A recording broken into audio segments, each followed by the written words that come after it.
Ngano? Ang Dios ba'y nagkinahanglan og kaluwasan? Ang Espiritu Santo ba'y nagkinahanglan og kaluwasan? Dili. Ang tao mo'y nagkinahanglan og kaluwasan. Kaya ang Dios maamahan man na, maanak man na, ma-Espiritu Santo man na, Dios na. Wa na makinahanglan kaluwasan. Nga po. Nasab kita sa atong mga minugbo ng mga pagpamatuod o paghimay sa mga nakasulat sa Biblia. Ug ingon man sa mga tema sa mga nagkalain-lain ng mga relihiyon. May tungod sa Espiritu Santo o may tungod sa Amahan, sa Anak ug sa Espiritu Santo. Meaning gayon na atong isgutan ang sistema sa pagpamatuod. So, unsag yun ang Espiritu Santo. Ang Espiritu Santo ba'y niabot or nitungha lang sa panahon sa kang Ginoong Jesucristo? Wala ba kini madawat sa unang panahon, sa panahon sa Amahan, sa panahon sa Anak? Kay aron mamahimong masulo lang ba ang pagka-Diyos Espiritu Santo sa mga katawhan ra usab sa Espiritu Santo? Ato kini siyang pagatun-an og ang Espiritu Santo sa unang panahon wala ba igkauban sa Amahan? Kay daghan kaayo ang na nagpangutana sa ilang mga kaugalingon nga walay insakto nga tubag o insakto nga pagpasabot ngadto sa mga tao. May tungod niining Espiritu Santo ug unsa gid ni siyang Espiritu Santo. Nahimo lang ba ni siyang Dios sa diha na nga siya niabot sumala sa saad ni Ginoong Jesucristo? Wala ba kini sa panahon sa Amahan? Mao si Jehovah. Og si Jehovah ba usab niadtong magahigayon na sa iyang pagpaila nga siya Dios sa panahon sa Amahan? Wala ba usab si Jehovah mogamit og mga tao nga murag mahisusama ang sistema sa Espiritu Santo nga siya mismo musulod usab sa lawas sa tao or mogamit siya sa lawas sa tao? Mao kini karon nga atong sutaon kay ang ato dinhi nga ato kini siya nga matuod nga gikinahanglan gayud ang tao nga makonsaran. Kay mao kini ang pinaka-front gayud sa ato ang pagpamatuod. Kay kung ang tao maordinaryo ka man or sinugo man sa panahon sa unang panahon sa panahon pa sa Amahan, kung ang tao wala hatagi og katungod didto sa Dios or wala siya makadawat og sugo susama sa Dios nga gipakasama usab siya sa Dios,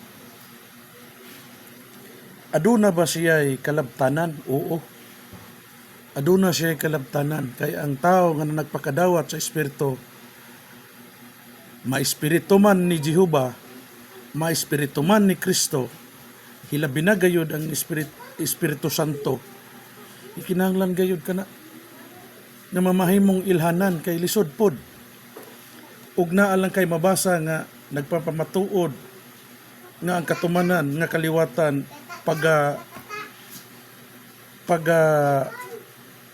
lalinon or ibalhin sa laing nasod nga mao ang katumanan sa halayong silangan, lisod pod. Ug halalan pod dayon ka og angkon sa maong nga buluhaton, unya wala di ay musugua, wala di ay masusama ang inyong pagpamatuod sa unang panahon. Giklaro man gyud dinhi sa nakasulat sa Biblia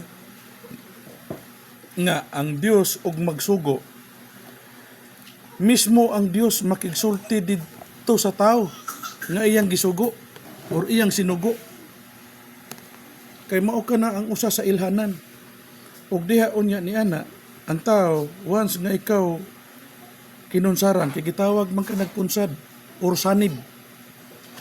Gawas nga ikaw mamahimo ng kinunsaran, o diha ni ana, mamahimo kang katawhan sa Dios. Kung pananglit man ni adturang higayon na ana atong klasiha sa mga tao, so walay nakasulat unta sa Biblia nga ibalhin ang iyang kaliwatan, kay kaliwatan man na. Pero dili pod kay once nga nakabasa ka, nagpamatuod ka nga ikaw ang katumanan ni ana, ikaw na hinuon usab ang mamahimong katumanan nga mismo sa ilhanan nga pagpakunsad or kinunsaran, wala diha kanimo. So lisod ang pagpasabot ni ana, dili ka makapamatuod nga ikaw mo'y katumanan ni ana, kay ang Dios ug maghatag og giya. Ang Dios uban kanimo. Siya usab maoy mag-explain didto sa tao nga iyahang gitugyanan aron sa pagpanudlo, para usab nga ang iyang pagtudlo dili para sa iyang kaugalingon lang usab, kundili ang iyang pagpanudlo para mahisusama kaniya ang maong mga katawhan nga iyang panudloan. Niya ang mga ebidensya nga ato ang pagsusihon aron nga masabtan sa tanan. Dinhi atong mabasa nga gikinahanglan gayud nga ang Dios or ang tao kinunsaran or ang Dios magasulod diha kanimo. Hilabi na sa iyang mga katawhan usab, kay pariho ra kana, magkapopariho ra ang sistema. Mo bitaw na nga na ay mabasa nga ang tinuod nga katawhan sa Dios mga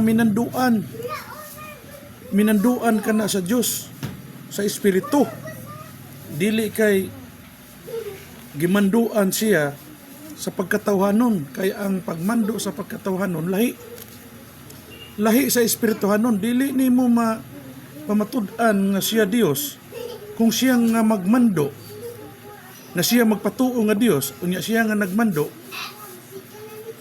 adunay lawas. Kay susama lang usab kana sa sugo sa material, nagisugo ka lang pagpabugha og kahoy. Pero og ang pagmando gipaagi sa espiritu, aw kana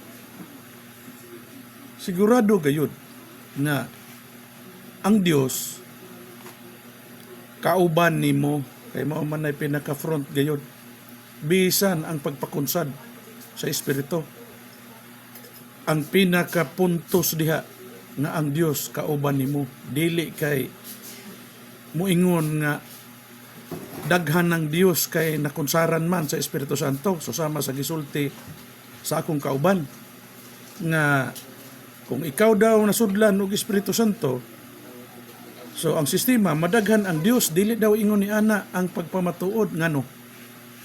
Nagsulti ba ko nga ang mga kinunsaran sa Espiritu Santo bisan sa unang panahon nagpamatuod sab sila nga sila Dios? Wala. Bisan mismo ang imong gibasa ug imuhang tukibon ang pagbasa, wala magpamatuod si David. Naghangyo pamanggani siya, pero moabot ta diha karon. Niya nga atong akong ihatag kaninyo nga isip tinaw nga ang Dios gikinahanglan gayud nga magauban kanato. Usa ka mamahimong katawhan sa Dios or kaliwatan sa Dios. Niya tumabasa sa nakasulat sa unang Samuel sa iyang kapitulo 10 bersikulo 6 ngadto sa 7 ang atong pagbasa. Ug ang espiritu ni Jehova moabot kanimo nga puno sa gahom. Kita mo na. Once nga ang tao makunsaran or masudlan ka, gamiton ka, puno na sa gahom. Dili kay puno lang ka sa kaalam sa Biblia nga walay gahom. Dili. Ang Espiritu sa Dios nga mosulod diha kanimo usa ka mamahimong puno sa gahom. Dili kay puno sa kaalam sa mga nakasulat sa Biblia. Atong padayonon, atong balikan. Kay kini manggod usahay ning pagkomentaryo usahay maka hatag usahay kanato pag-cut sa ato ang pagputol sa ato ang istorya. Niya atong balikon pagbasa sa unang Samuel sa iyang kapitulo 10 versikulo 6. Ug ang Espiritu ni Jehova moabot kanimo nga puno sa gahom. Og ikaw managpanagna uban kanila og mabalhin ka ingon nga usa ka laing tawo. Og himuon kini sa diha nga moabot na kanimo kining mga ilhanan nga ikaw magabuhat sumala sa itugot kanimo sa higayon kay ang Dios nagauban kanimo. Unsa di ay atong kuhaan og punto. Once di ay nga ikaw pag bisitahon sa Dios, mapuno ka sa gahom, labi na og ang Espiritu ni Jehova ang mubisita kanimo. Dili sa pagpatuo nga Dios ka, dili. Og ikaw managpanagna uban kanila og mabalhin ka ingon nga usa ka laing tawo. Unsa daw? Once nga ikaw makunsaran, mabalhin ka ingon sa laing tawo. So, og imong sabton dili material, dili imong kaugalingon. Bisan ikaw mismo nasayod na nga dili na ikaw sa imong kaugalingon. Kay doon nanay nagkunsad nimo or nisulod nimo nga nahimong nakapalaing tao nimo. Kay mabasa usab ka na bisan si Ginoong Jesucristo, wa gani mo ila si Ginoong Jesucristo sa iyang inahan, nagbabaye ra gani siya. Ingon ni ana ang sistema. Pero kini si Samuel ang gihisgutan ni ini ug siya usab maoy gi konsaran sa Espiritu ni Jehova. O atong padayonon. Og himua kini sa diha nga moabot na kanimo kining mga ilhanan nga ikaw magbuhat sumala sa itugot kanimo sa higayon kay ang Dios uban kanimo.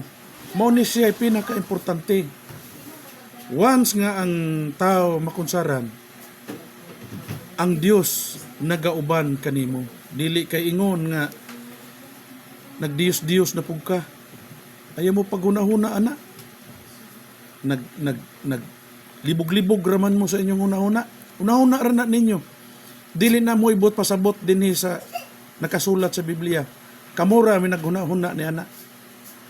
Mauusab ka na ang gisgutan nga mana nga tinaguan. Kay ang mana dili ka na kay mana nga buklit ug inyo ng sabton. Tagalog ka ng mana. Ang buot pasabot ana og imong binisayon ang mana mapanunod nimo or sulundon ug unsa man ang buhat sa imong amahan masunod nimo nga dili material. Kay ang masunod nimo sa material pareho sa yuta sa balay mawala ka na. Hindi abot sa panahon dili na nimo madala. Makwartahan man ang imuhang ginikanan nga mo imuhang mapanunod dili na nimo madala sa panahon nga ikaw mutaliwan na ning kalibutan na. Kining gisgutan sa akong kauban sa nangaging comment sa kinini ang nangagin akong post niya atong basahon dinhi sa nakasulat sa Salmo sa iyang kapitulo 51 versikulo 11 ngadto sa 15 ang atong pagbasa. Ako isa likway gikan sa imong atubangan ug ayaw pagakuhaa ang imong Espiritu Santo gikan kanako. Iuli kanako ang kalipay sa imong kaluwasan, ug sapnaya ako uban sa masingkamuton nga espiritu. Unya magatudlo ako sa mga malapason sa imong mga dalan ug ang mga makasasala mga kabig nganha kanimo. Luwas sa ako gikan sa sala. Kapag patay, O Dios, ikaw nga akong nga Dios sa akong kaluwasan, ug ang akong dila magaawit sa makusog mahitungod sa imong pagkamatarong. Kita mo lang na, dili kay sa iyang pagkasudli sa Espiritu Santo si David. Nagpamatuod ba si David nga siya Espiritu Santo? Siya Dios na? Wala siya magpamatuod. Naghangyo siya nga ayaw pagakuhaa kanako ang imong Espiritu Santo. Giunsa gud in tao na ninyo pagsabot. Muingon na lang dayon mo nga once nga masudlan dayeg Espiritu Santo, Dios na. Naghangyo si David kaklaro ana ug ayaw pagakuhaa ang imong Espiritu Santo gikan kanako. Iuli kanako ang kalipay sa kaluwasan. Unsa di ay ang Espiritu Santo? Naghangyo si David nga ipauli kaniya, or naghangyo siya nga dili pagakuhaon ang Espiritu Santo. Kay mao kini ang nagakalipay daw og ang imong kaluwasan, og ang iya dawong kaluwasan anaan ni anang Espiritu Santo nga pagakuhaon. Dili na kaingon nga nasudlan kag Espiritu Santo na Dios na ka. Giunsa ba nimo na pagkunahuna? Buot raman mo. Dili ingon ana ang pagtudlo. Once nga masudlan ngano di ay sila si Apostol Pablo nagpakadawat man to sila kag Espiritu Santo. Pinagi sa patinga. Unya sa man to? Na kay mabasa nga Dios na sila? Wala kay mabasa. Busa ayuhon. Dili kay sa 15 atong basahon, O Ginoo, buksan mo ang akong mga ngabil. Usa man na? Para magsulti og laing pinulungan nga dili masabot? Dili lang. Kay pakigsulti sa ngabil nga dili masabot. Og ang akong baba magamantala sa imong pagdaig. Unya, nagsulti na og dili masabot. Giunsa ba ninyo pagunahuna? Dili ingon ni ana. Sa tanan nga na naghunahuna nga ang Espiritu Santo once nga siya mosulod Dios na. Dili. Kung doon na may magpamatuod nga Dios, igo na. Nga siya ang katumanan. Pero dili pwede nga siya lang ang adunay Espiritu Santo. Ngano? Ang Dios ba'y nagkinahanglan og kaluwasan? Ang Espiritu Santo ba'y nagkinahanglan og kaluwasan? Dili. Ang tao mo'y nagkinahanglan og kaluwasan. Kaya ang Dios maamahan man na, maanak man na, ma-Espiritu Santo man na, Dios na. Wa na makinahanglan kaluwasan. Ang tao ang nagkinahanglan kaluwasan. Busa.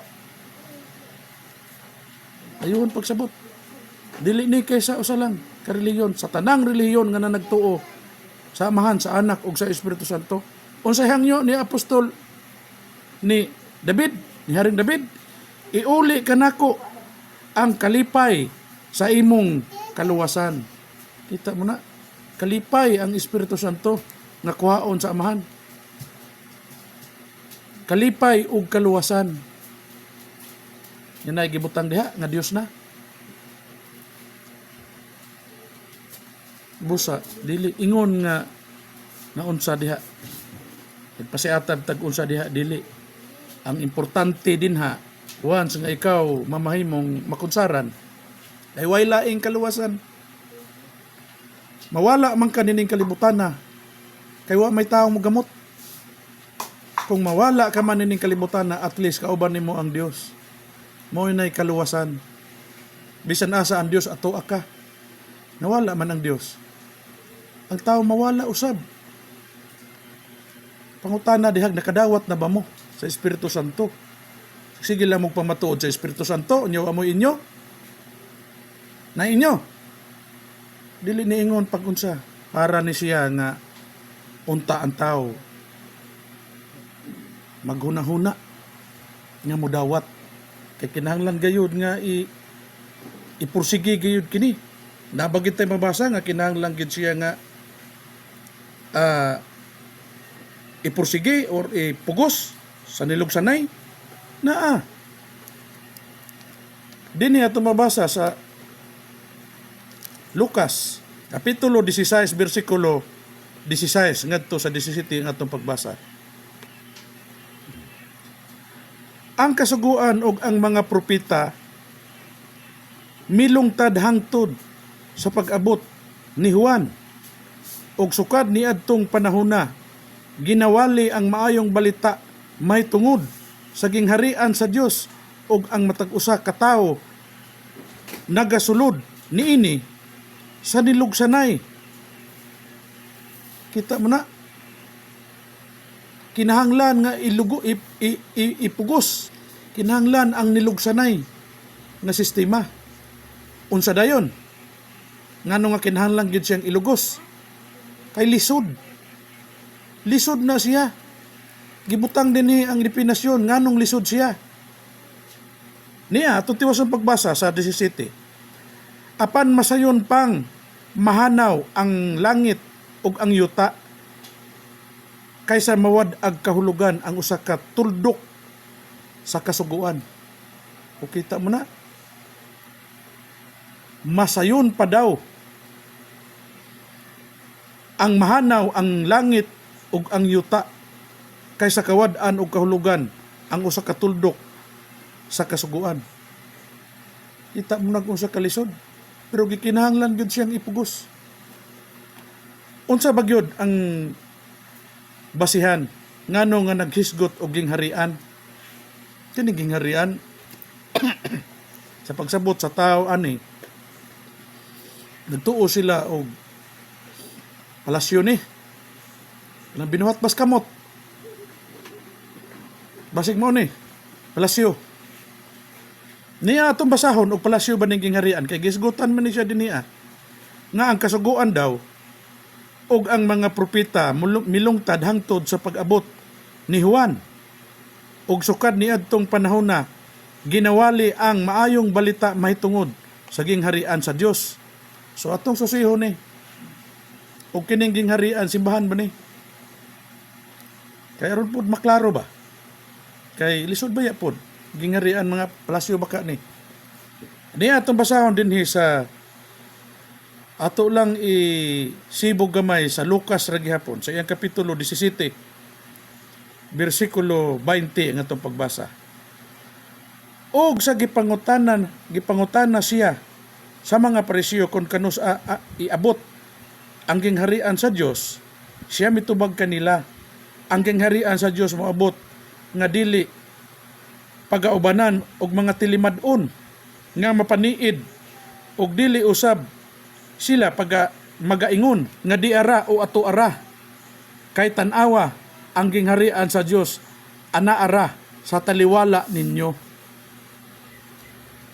Asa daw ang gingharian? Mabasa nato dinhi nga dili daw kamo ingon nga di ara o ato ara kay tan-awa ang gingharian sa Dios ana ara sa taliwala ninyo. Unsa may taliwala ninyo? Biraw. Atong ipadayon sa 22, ug siya miingon sa iyang mga tinun-an, ang mga adlaw magaabot ra nga kamo mangandoy sa pagtan-aw sa usa ka mga adlaw sa anak sa tao, apan dili kamo makakita niini.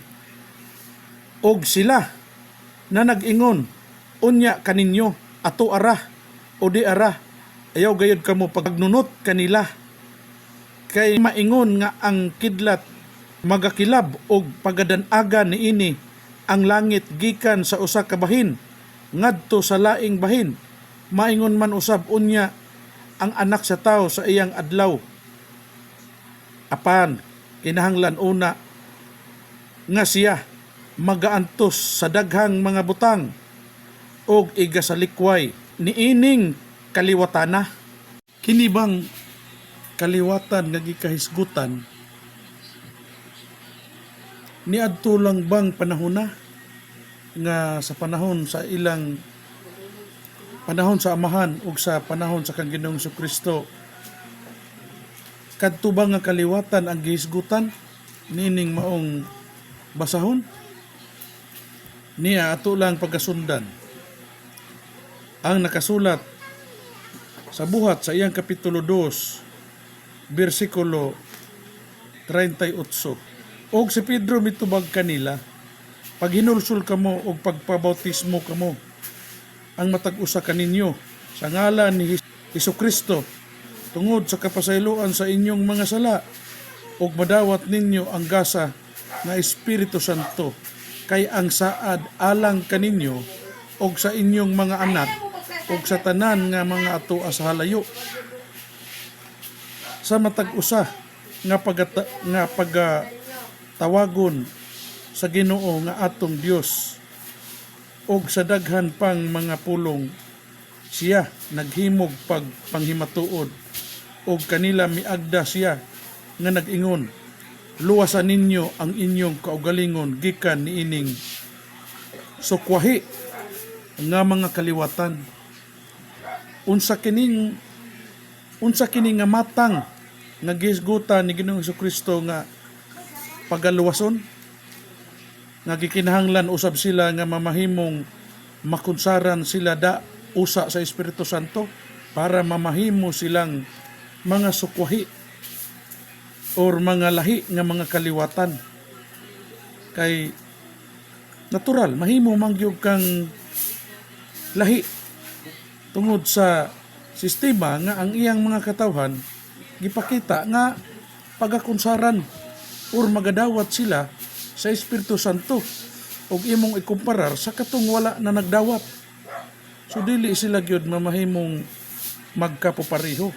Mao kani ang buot ipasabot nga ikinahanglan nga mahimo silang lahi na sistema sa ilahang mga pamaagi o sa ilahang mga buluhaton.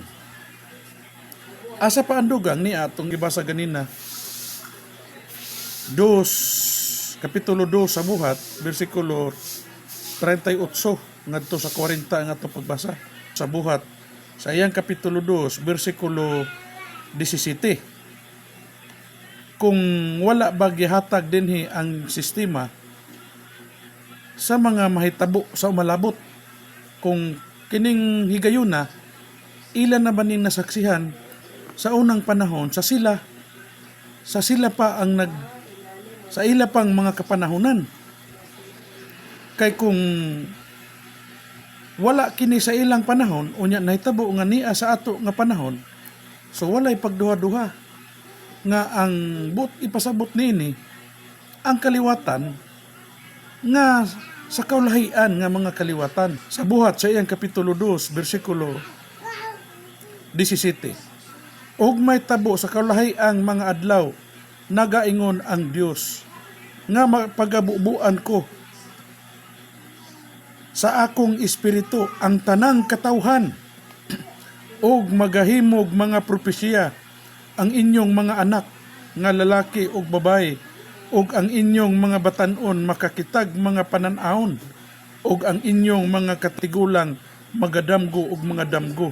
Oo, ug niadtong mga adlaw ang akong mga ulipong lalaki ug ang akong mga ulipong babae pagabubuan ko sa akong espiritu ug sila magahimog mga propesiya og igapasundayag ko sa itaas ang mga katingalahan diha sa kalangitan ug sa ubos ang mga ilhanan diha sa yuta, dugo og kalayo og gabon nga aso. Ang adlaw mahimong kangit-ngit ug ang bulan mahimong dugo. Sa dili pa moabot ang adlaw sa Ginoo, ang dako og dayag nga adlaw og may tabo nga bisan kinsa ang magasampit sa ngalan sa Ginoo mamaluwas. So adunay mga pagpasidaan ang Dios di ay nga sa kaulay ang mga adlaw may tabo kini nga mga talan-awon kining gisgutan sa bulan nga mahimong dugo. So nahitabo kini wa ba ni may tabo sa ato karon nga mao maning eclipse or red moon. Mao ni siya nga ilhanan. Anya wala na ba nato makita na karon? Naa makita pa nato. Ug kini usang iga pasundayag ko sa itaas ang mga katingalahan diha sa kalangitan mao kana og ang ubos ang mga ilhanan diha sa yuta o kanang mga linog. Yuta ang gisgutan ana. Mukurog ang yuta sa panahon nga adunay paglinog. Mao kana ang usa sa mga ilhanan sa kaulahian daw mga adlaw nga igabubo niya ang espiritu sa ibabaw sa mga katawhan or sa iyang katawhan kadto lamang kanang mudawat mao lamang kana ang buot ipasabot ni ana nga mao kanang gisgutan sa Dios. Asa pa ang lain niya atong mabasa ang dugang pagpamatuod sa Juan sa iyang kapitulo 4 bersikulo 22 ngadto sa 24 ang atong pagbasa. Kamo nagasimba sa wala ninyo mailhi, kami nagasimba sa among nailhan, kay ang kaluwasan nagagikan man sa mga Hudiyo, apan ang takna taliabot og karon mauna ang tinuod nga mga magsisimba magasimba sa amahan diha sa espiritu og sa kamatuoran, kay kini ginapangita sa amahan nga maoy managsimba kaniya ang Dios espiritu og ang mga managsimba kaniya kinahanglan managsimba diha sa espiritu og sa kamatuoran. So unsa di ay ang angayan nga pagasimbahon ang espiritu daw lagi kinahanglan nga ang nagsimba sa amahan maoy iyang mao daw managsimba usab kaniya bi ato otrohon aron maklaro kamo nagasimba sa wala ninyo mailhi, kami nagasimba sa among nailhan ug ang kaluwasan nagagikan diha sa Hudiyo, apan ang takna taliabot ug karon mauna ang tinuod nga ang magsisimba sa amahan diha sa espiritu pinapangita sa amahan nga maoy managsimba kaniya ang Dios espiritu ug ang mga magasimba kaniya kinahanglan magasimba diha sa espiritu ug sa kamatuoran. So ang magasimba daw sa amahan kinahanglan magasimba diha sa espiritu. Hindi na lang kita kutob. Sa sunod na usap, daghang salamat kaninyong tanan. Mayong buntag, mayong udto, ug mayong gabi kaninyong tanan.